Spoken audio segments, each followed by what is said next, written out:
Hello, my name is Gregg Cesario, and welcome back to week 34 of the weekly JobCommander edition of Veterans Corner.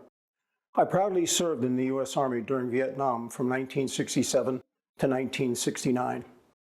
The April jobs report was just released, and for the third month in a row, it beat expectations. That is great news for all veterans seeking jobs. The government sector jobs report points to a steadily diminishing role in the past 5 years. Additionally, prior months' reports often look real job growth numbers lower. Fortunately, that was not the case with this report. The job report revision for the prior month was actually up, reversing an unwanted trend. The unemployment rate currently stands at about 4.5%, and coincidentally, there remain 7 million jobs available. Strange, isn't it? The available jobs, the employment remains unchanged, taxes are lower, and the economy is booming, yet AI remains the job killer versus the creator, nagging at the employment outlook. The talking heads crowd all had a variety of reasons for the employment trend reversal.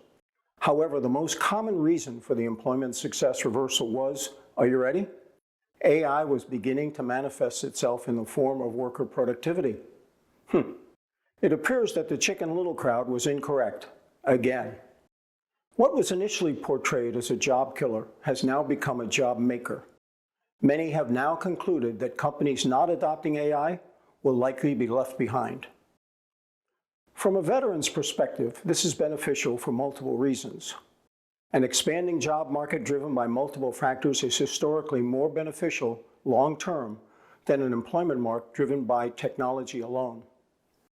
The timing on policy stimulative measures for the companies who are now allowed to take expense deductions on plant and equipment, that is also called CapEx, in advance has accelerated employers' willingness to expand, and expansion equals higher employment. Veterans who opt for service sector jobs, such as hospitality servers, benefit from the TIPS exemption on taxes. The more inclusive recently legislated lower tax policy for workers in every sector is creating more disposable income in every employee's wallet at every level of the employment spectrum, from corporate to small and medium-sized businesses, as well as entrepreneur and business ventures. The more veterans convert from the e-blasting resumes in a shotgun fashion to a rifled approach when applying for specific jobs, your success rate will improve dramatically, even if you are seeking job training. Design and modify as many resumes as needed to match your value-add specific military and hard soft skills to go to the characteristics of the individual job descriptions. What's in your post-military career reinvention wallet? Stay motivated, and I'll see you next week.